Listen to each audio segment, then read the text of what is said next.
जीवन देता है। धन्यवाद। जाओ मैं कसक है गौर से देखो, ये किस मौसम के आने की धमक है गौर से देखो, मेरी आदत है कि सच के सिवा मैं कुछ नहीं कहता, मेरे शर पे शहादत का तिलक है गौर से देखो। सदैव समाप्ति महोदय। निर्णायक मंडल, प्रतियोगी श्रोतागण,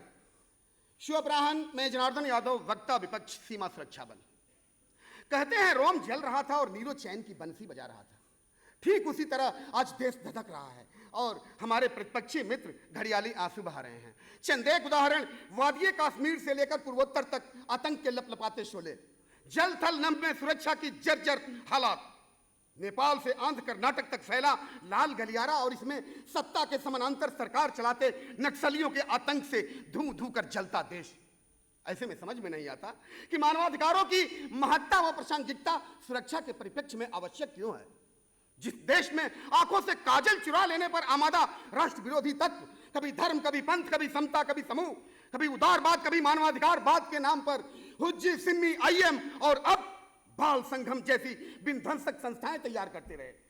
और जिनकी वैचारिक विद्रूपता से उत्पन्न मदनी, मसूद, भटकल, टुंडा व आजाद जैसे अराजकता के थिंक टैंक कभी अयोध्या, अक्षरधाम, संसद भवन, ताज, कठुआ, गया, दुमका जैसे विभत्स कांडों से हमारी राष्ट्रीय अस्मिता की धज्जियां उड़ाते रहे। और इस पर तुर्रा ये कि मानवाधिकारों की दुंदुभी बजाने वाले लोग उन्हें नहीं वरन हमें घातक बताते रहे।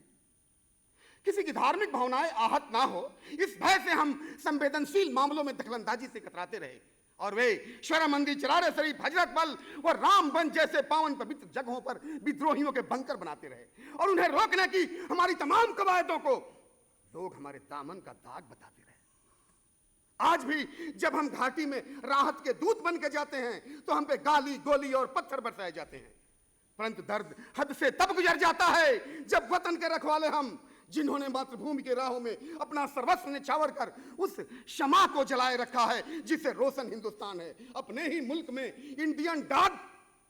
व काफिर जैसे अपमानजनक संज्ञाओं से नवाजे जाते हैं। और ऐसा इसलिए क्योंकि हमारे इस महान गणतंत्र में बंगले की नागफनी हस्ती, आंगन की तुलसी रोती है की तर्ज पर सबको मनमानी करने की आजादी है, सिवाय उनके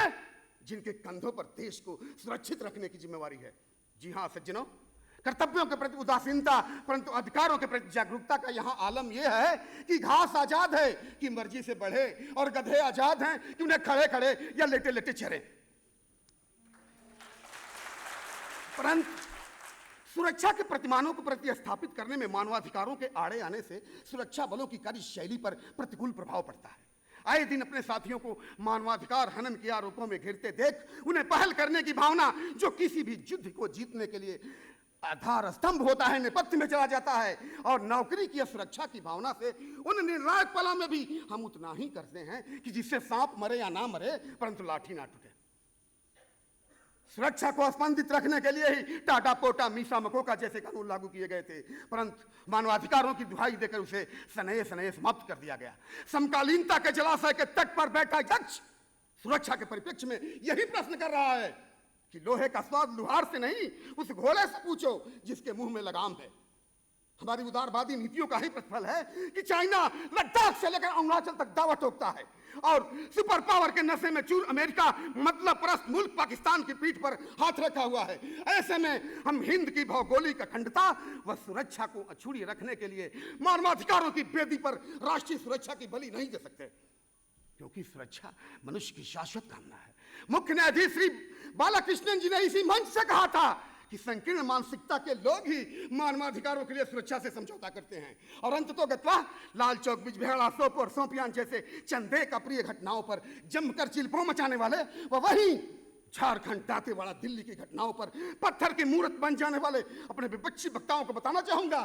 कि हमने भी मानवाधिकारों का सम्मान किया था और करते रहेंगे, परंतु सामान्य हालातों में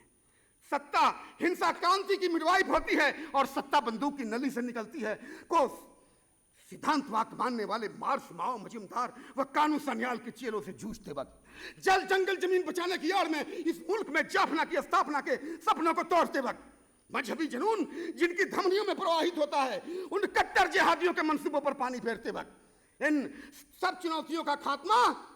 और राष्ट्र की सुरक्षा हमारी पहली प्राथमिकता होगी, बाकी चीजें बाद में। और ऐसा इसलिए कि ताकि जीता रहे मेरा हिंदुस्तान, जीता रहे आपका हिंदुस्तान, जीता